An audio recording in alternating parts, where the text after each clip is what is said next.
Well, got something interesting here. Got a little something interesting here.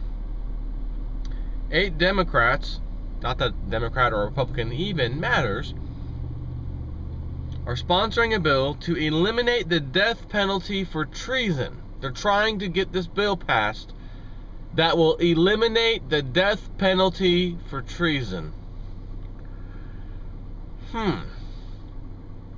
I wonder why they would want to do that, considering everybody's being exposed. Everyone's finding out these politicians are frauds. And history shows us that at the end of the lifespan of a democracy, that particular form of government, it usually ends in anarchy and chaos because people are physically overthrowing those in power. Not voting, not holding a sign, hey, stop doing that. You didn't say any of those things when you were campaigning. You, matter of fact, said you were going to do all these good things, none of which you've done. So here's a sign in your face saying don't do that and do what you said you were going to do when you were on your campaign trail. Nope, history does not show that. History does not show that. History shows people getting furiously violent and overthrowing people in power. Nearly a year ago, on January 2nd, 2012, 8 Democrats in the House introduced a curious piece of legislation, H.R. 3741, Federal Death Penalty Abolition Act, which seeks to abolish the death penalty under federal law, but the bill has just been discovered by media only recently.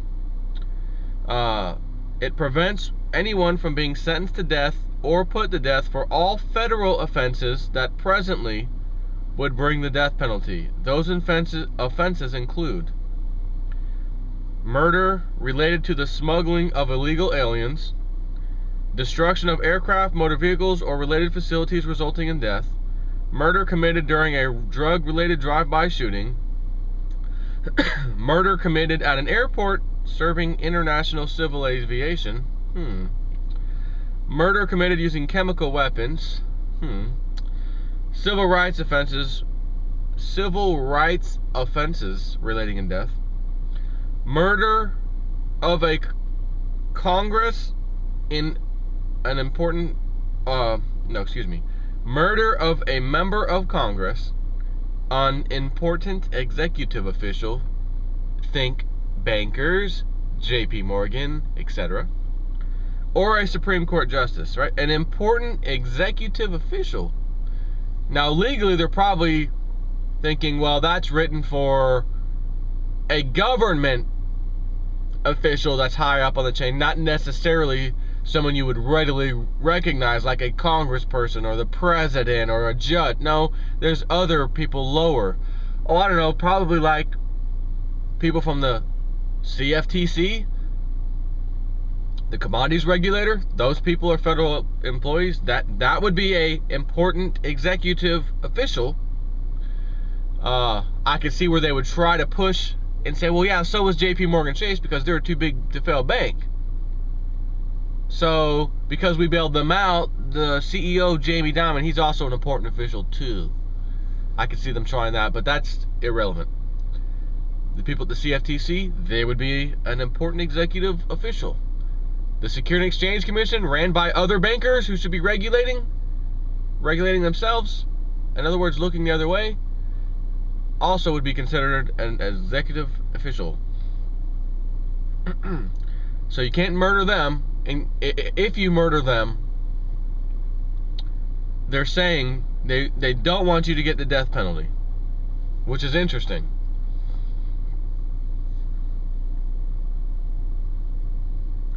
This bill specifically prevents anyone from being sentenced to death or put to death for all federal offenses.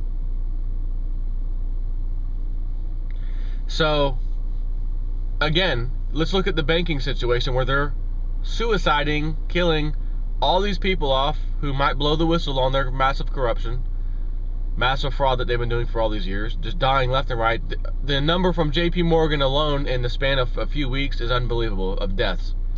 You know, it's not a coincidence, it's not an accident. So at the same time, you're gonna have Congress having to forcefully step up. We're gonna have to start doing some stuff. We can't just let this keep going. And the bankers are gonna say, yeah, you do need to let it keep going. Oh, congressman died today. Oh, senator got suicided today. Maybe that'll start happening from the bankers. The bankers will start taking these guys out because they're not playing ball with them anymore. And if the banker gets caught, he's gonna know, I'm not getting the death penalty.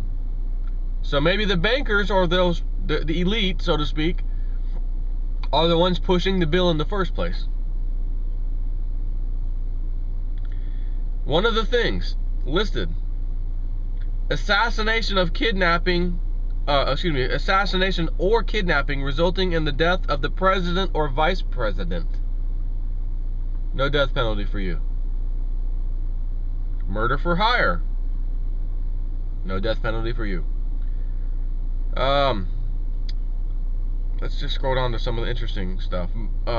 Murder by the use of a weapon of mass destruction.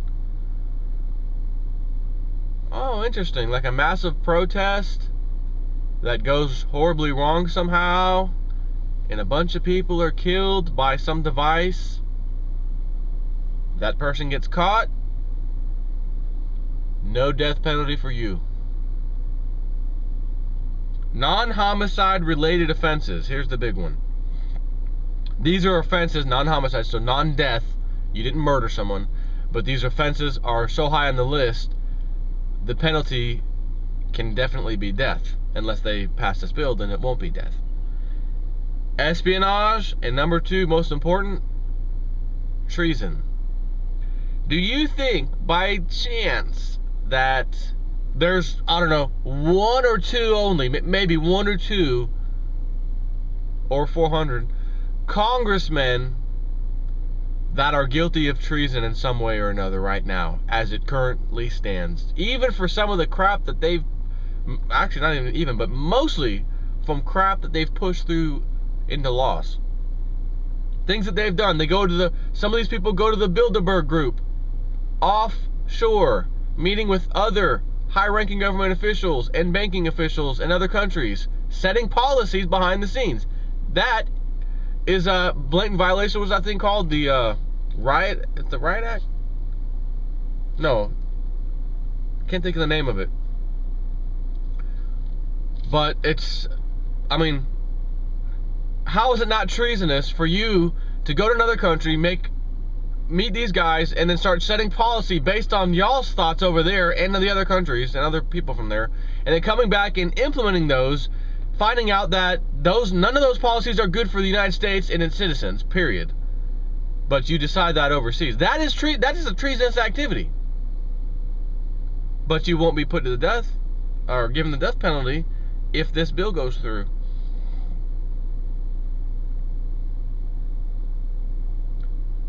So the interesting thing here, and this is purely nothing racial about this.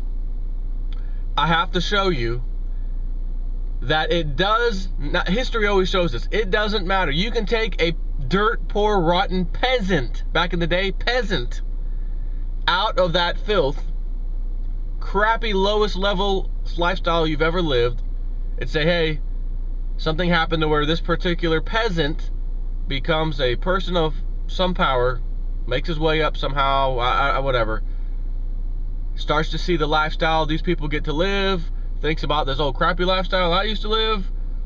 I like this a lot, I don't like that anymore, and all the rest of you guys used to be my friends, and that whole lifestyle, I don't even know you anymore. Good night, it's nice knowing you, but I'm over here with these guys now. These are my new friends. That's usually how that goes. Usually how it goes. So, why am I mentioning that? Because we've been racially divided in this country for a long time. Blacks against whites early on. And then the 60s, right, we had the civil rights movement, 70s, 80s, 90s, 2000, now we're in 2014. And you can look at kids and teenagers and people, you know, people under the age of probably 50 and there's not too much really racial tension anymore. Now their fathers and mothers, they remember it. They may still have some hatred, and some of the white folks who are that age too may still look at that and say, yeah, I don't like those black people anyways. No good sons of whatever. And then vice versa. But the kids nowadays, there's not too much of that. They go to the same schools together, they're treated equally at the schools, whatever, out in society. I mean, now some of you may say, oh, I don't know about that, J-Snip. You ever been a black man pulled over by a cop or whatever? And I know there's still some issues, trust me, I know that, but here's what I want to show you. 6 out of 8 of the sponsors are black. 6 out of the 8 sponsors are black. So, reason I'm saying this, if you look at some of these guys, they look a little older, if you follow me, like they could be in the 50-plus-year-old, 60-plus-year-old range, especially this guy down at the bottom. He's getting his white hair. Guy can be in his 70s, I'm not quite sure. So he would have been one of those ones, right, back who dealt with the BS civil rights stuff that they had to overcome to be where they are today. So this guy could look back and say, man, things weren't good for me as a black person, 40 years ago, 50 years ago, 60 years ago, whatever it was. And was probably brought up, in Queens, New York, or Brooklyn or somewhere, getting into a little trouble as young men, as a lot of us do, but, in some of these other parts of town in New York, it's worse over there. So these people probably didn't grow up in prominent homes. In other words, they were the average guy, quite possibly the real low totem pole guy, growing up in the projects, growing up in the ghetto, etc., and then making something, as we say now, making something of their lives later. But you would think they would know all too well exactly what it's like to not be treated fairly, and to know the kind of change and the kind of things we need in this country to make sure all Americans are treated fairly, have their civil rights, have their constitutional rights, because if it wasn't for the constitutional rights, the whole civil rights movement would have never even existed. It would have been squashed immediately, and who knows where we'd be today. So you would think these people, all of them, let's say, would know this, obviously had some kind of experience, since these are older people. They know exactly what happened back in the 60s and 50s and whatnot. And yet here they are, doing something that looks a little bit suspicious. And I would also be willing to bet, without even researching each individual that I just showed you, and the other 2, because there's 8 of them, and I think the other 2 are white people, whatever. I just want to throw that out there. So all 8 of these people, I will guarantee you, if you look at their voting record on the stuff that they voted on, that all of us and most of America, huge most of America, majority, said don't pass that law, we don't want it. AKA Obamacare, etc. Things we were completely not divided on. Very few people were divided on Obamacare. The mass majority said don't do it. I mean, don't you remember Congress, some of them even admitting, yeah, 99 out of 100 calls is pretty much saying don't pass this bill, Obamacare. But we think we know what we're doing, and you got to trust us, and you've elected us, so let us do our job. And whoa, you are doing your job by listening to us tell you not to do that, because you have to do our bidding, right? That's how this works, right? No? Oh, sorry about that. I thought I was in America for a minute. And it's America? I thought it was America. So here's a prime example where once you get that power, everything else is just gone. And I've told this story a few times in the past. I'll go ahead and tell it now for all my newer subscribers. It's been a while since I've told this story. In 2005, a friend of mine contacts me, tells me he found a way to make some really good money on the internet, and it's easy. And that since I'm like computer savvy and that kind of thing, he wanted to share for free this information with me, hoping that I might be able to find some things with my knowledge to make it even better. Which, by the way, actually did happen. So he was quite happy with sharing that information with me, because some of the things I found, of doing things differently, we combined that strategy. He had his own websites, I had my own websites. 2005, by the way, the year 2005, and we were making money for almost a year that would make you sick to your stomach.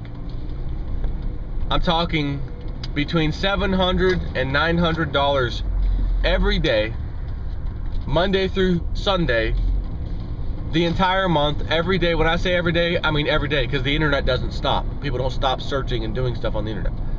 This tactic only lasted that long because Google did not like those type of websites in its search engine, so they started banning all the sites. It doesn't work anymore. If it did, I would be telling a few select subscribers of mine how to do it, but it doesn't work. Therefore, there's no point in even talking further about it. Trust me, it doesn't work. It's dead. It's dead. And then you get a bad reputation from Google behind the scenes, and you don't really want that if you're trying to be legit nowadays. So, what I'm telling you this story for, why I'm telling you this story for, is because I didn't know anything that I know now in 2005. I was a sheep. As cheap as they come, like everybody else, just going with the flow. And now I've got this money coming in every day, logging in every morning. I wake up, I log into Google AdSense to see how much money did I make, just out of curiosity, how much money did I make last night when I went to bed? It was like 11 o'clock at night. And what would happen is Google time was not midnight. So their cutoff was like maybe 2 o'clock in the morning or something. So by 3 a.m., I'm talking about my time, by 3 a.m., that's the new day, according to my Google stats. So by 3 a.m., whenever I wake up, I'd say 7 a.m., 3, 4, 5, 6, 7, 4 or 5 hours later, whatever the time frame was I woke up, I would like, just out of curiosity, man, I wonder how much money I made while I was sleeping. Like not even sitting in front of a computer, because the websites work for themselves all day and night. I don't have to like interact with them. Oh, made $200 while I was sleeping. Wow. And then you'd see 8, 9, 10, 11, 12, noon, 2, 3, 4 o'clock, and the numbers just end of the day, $700, $800, $900. Next day, same thing. Next day, same thing. So I start calculating, man, on the low side of things, if I could continue making this kind of money, what does that equal yearly? And I figured out some of the lower stats, like, rather than figure the higher number, like the $900 days were more rare than, say, a $650 or $700 day, which is very common. So I took the lower number, whatever, $200 and something thousand a year salary, easily.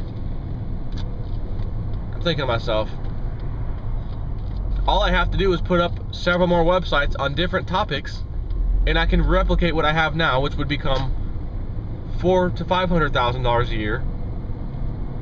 So immediately my brain's thinking, man, I could buy a nice house, big piece of property somewhere. I always wanted one of those little small, like 2-seater helicopters that you could take, like you and your wife. Back then we didn't have kids yet, by the way. Take your wife out, friend out, man, check this out. I could be the big shot, basically. And that's automatically where your mind goes. You get money like that. So I used to like racing cars on the street racing, late at night, Saturday nights, go over to the Gandy Bridge and handle business and build these fast cars and stuff. So now I've got some money. I don't have to build the car. I'll go buy one that's already souped up really nice. So I find a 1999 turbocharged Camaro SS. Had like 650 horsepower. Man, I want it. It was only being sold for like 16 grand at the time. Oh, beautiful. Flew out to Utah to look at it. I wanted it. Gave him a down payment. Gave him the rest of the money about a few days later, and they shipped the car to me. As I'm driving around in my car, Mr. Big Shot at the time, driving around in his awesome Camaro, look at me, and you see someone else who's clearly living paycheck to paycheck based on the vehicle they're driving, little smoke coming out, that kind of thing. You can smell the exhaust even if the smoke wasn't coming out, and I find myself driving around almost, not really, I'm not gonna call it road rage because it wasn't road rage, but it was, get that, oh my God, let me get around this guy, get that piece of crap off the road, buy a freaking car, get a freaking car for God's sakes, Jesus, freaking smoking everybody out over here, man.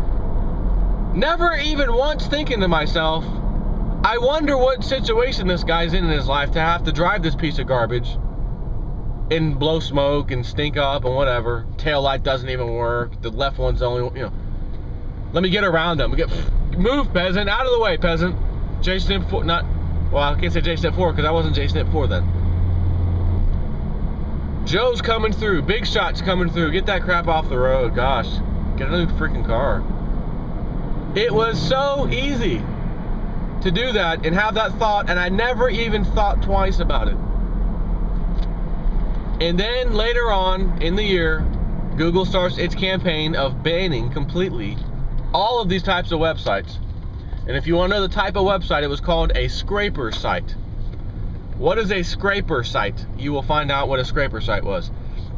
It basically scrapes content from the internet, dumps it on all these thousands of pages, and brings in traffic because you now have thousands of pages of content on a specific topic, such as jewelry or flooring or clothing, baby clothes, whatever. Each website represented one major topic, and then all the sub-pages, which were thousands, represented specific keywords of that topic. And it was all automated. We had a tool that did it. It went out and searched, gave you the keywords you needed, and then you dumped the keywords into the program. The program then created each individual page and gave you a whole website to just upload to your server, point a few links at it, boom, boom, done. 2-3 weeks later, it was fully indexed, and you'd log into that one site to see, you know, how much am I making on this site? $0 today, $0 next day, $0, up $15, up $40, up $70, boom, $80, okay. When you made between $80 and $100, or $120, I should say, per site, you knew it was fully indexed, all the pages are in Google, you're good to go. Move on. And I didn't just wait for that. I'm already building sites right next to it, starting a new campaign on jewelry, on baby clothes, on flooring, on whatever. So that when one of those sites got indexed in Google, then the other site or two was right there next to it, right behind it, literally sometimes the same day. So I'd look at the income, and it wasn't $70, $80, $90 that day. It was all of a sudden $300. Boom. So I just have this money flowing in. Now think about this. I never doubled those sites. So literally I was only making, if this was sustained, $200 and something thousand a year, which is great. Believe me, I'd love to have that. But it made me somebody automatically that I've never been before and don't care to ever be again. And I didn't know it. I didn't even recognize it. So, take some of these congressmen and senator big shots, and then on top of that, take the banking class, the multi-million dollars per year class, who are way above Congress as far as salary goes, who see that salary not just for almost 1 year like J-Snip 4, year after year after year after year after year, used to that. And if that did $200-something a year salary did that to me, again, back when I didn't know any better anyways, I was a sheep, but still, so was everybody else, so this applies to everybody. If they did that to me, what do you think it does to guys that are making millions and millions of dollars a year? And then on top of that, how about guys like George Soros and others who are billionaires, making $billion+ or more per year? Imagine what they think and how they feel against everybody. And the sad part is, they may not even recognize it. It's just normal to them. As normal as it is the way you get up and get in your car and go to work every day, and whatever thoughts and things you do, maybe say a little prayer in the mirror or something, you have a little thing you do every day. They've got their thing they do every day. And what they do every day hurts everybody. And they don't know it. And even if you tell it to them and they kind of see it and recognize it, it doesn't matter anymore, because to them, who are you talking to me, multi-millionaire or billionaire? I own so much property, so many houses, I have my own private jets. and you're gonna try to give me this little spiel about how I'm hurting people financially. Am I not successful? Look at my riches, look at my power. Am I not successful? So obviously I am successful. Shut the hell up and get out of my face. And then you're gonna upset them. Now it's time to teach the people a lesson. And I found a video, website, excuse me, the other day, and I've been sitting here for the last 2 days contemplating, do I even mention this as a video to my subscribers, because it pissed me off so bad. I don't want to piss anyone else off. But it is news, and it did happen. And rather than do a video on this, let's just see if, I know I sent it to myself at one point. I may just tell you what to look for, and you can quickly read this and hear the audio. Not that one.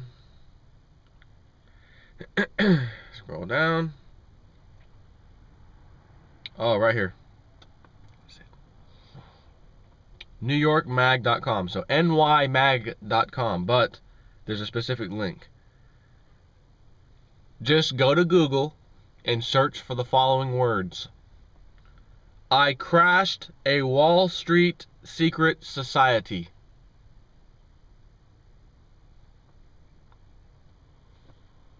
Now you're gonna make me click on the link and read some of it. I knew you were gonna do that. Let me give you the headline and just briefly tell you what happened. 1%ers, the elite, joke. So it says 1% jokes and plutocrats and drag. Jokes and plutocrats and drag.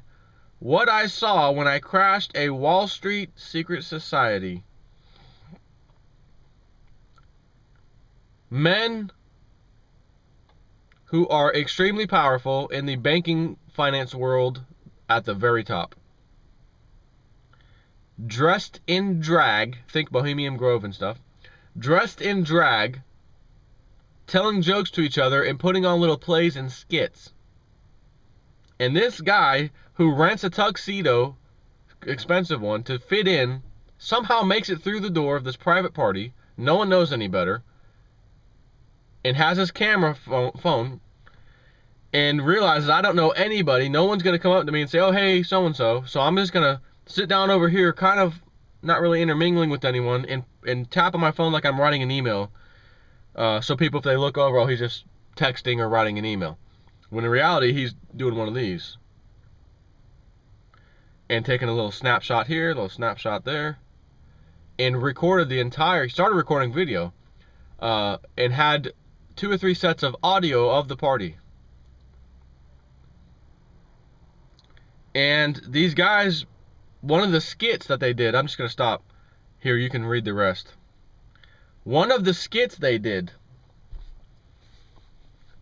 was one of these guys pretends to be Main Street America, and the other guy pretends to be the 1% banker. And they have a little skit. The poor guy over here versus the 1%er, and they're laughing and joking about it. And then they made a comment. One of them, it was someone else's turn to tell a little joke. What's the difference between Barney Frank and such and such? I forgot what he said. Now, Barney Frank is now a former retired congressman. Barney Frank, along with Chris Dodd, known as the Dodd-Frank Act, if you remember them creating that, helped rein in Wall Street, helped replenish some regulations. It was also responsible for putting position limits in the commodities markets, which have now been put on pause for, oh, I don't know, forever, out of nowhere. What happened? There's a date that says you must comply in the law by this date, and there's no position limits at all. Federal judge stood up at the last second. I'm putting a hold on this section of that law because Congress failed to show why putting position limits was needed in the first place, that it's fixing something. No, federal judge, it doesn't. Congress can make any law they want as long as all of them pass it. It's law. Look at Obamacare. Look at it, the National Defense Authorization Act, all these things. Look at all these things that they've all passed. They want it to be law, it's law. So I'm sharing that with you because Barney Frank tried to help Main Street America by passing the Dodd-Frank Act, getting that to pass. And then shortly after it was passed, Wall Street and their lobbyists quickly picked it apart. Not to mention, before it passed, they redid the bill and then said, okay, let's pass this version of it, which was watered down, but at least there was something there. Then Wall Street and their lobbyists passed that law, which removes that section of Dodd-Frank Act. Passed this law that covers that. October 31st, 2013. I did a video about this one. Bunch of congressmen passed a law allowing foreign banks to be bailed out once again if they are involved in risky derivatives product that Dodd-Frank banned, that act banned from allowing them to do. That reversed that. Now they can gamble again. And not only can we gamble here at our banks, but we also will bail out foreign banks, it says in the law, if needed.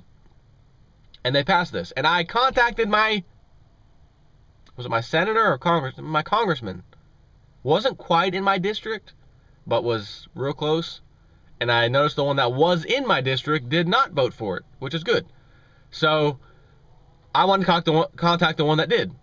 So I did. Never got a response. Not even the typical, thank you for contacting Congressman so-and-so. He's very busy, blah, blah, blah, but your comments and questions mean everything to us, and we will try to get back to you as soon as possible, but we can't guarantee it because we get so many emails and comments. I didn't even get that. I got nothing. What could you possibly comment back on? This kid knows what he's talking about. Yeah, I did vote for that. I didn't even know what it was for because I just got campaign contributions to pass it. So I passed it. I guess he's got a point. He caught me, but what do? I'm not going to reply. And I don't have to reply. I'm a congressman and I do what I want. So, Barney Frank tried for Main Street America. At least this particular time in his career. I'm sure there's other times where things maybe he did that maybe most of us or some of us didn't like. But this one bill was a good bill. It became law and it was good. At least the watered down version was still something. So the fact that these elitists in their little drag party said, what is the difference between Barney Frank and such and such? And then he tells them, that's saying, screw you, Barney Frank. We reversed everything you had. We're still the 1%ers. We're still in charge. And screw you for even attempting to try to put something in front of us. And that was their little joke, basically. And finally, someone's asking the guy, hey, who are you? What are you doing here?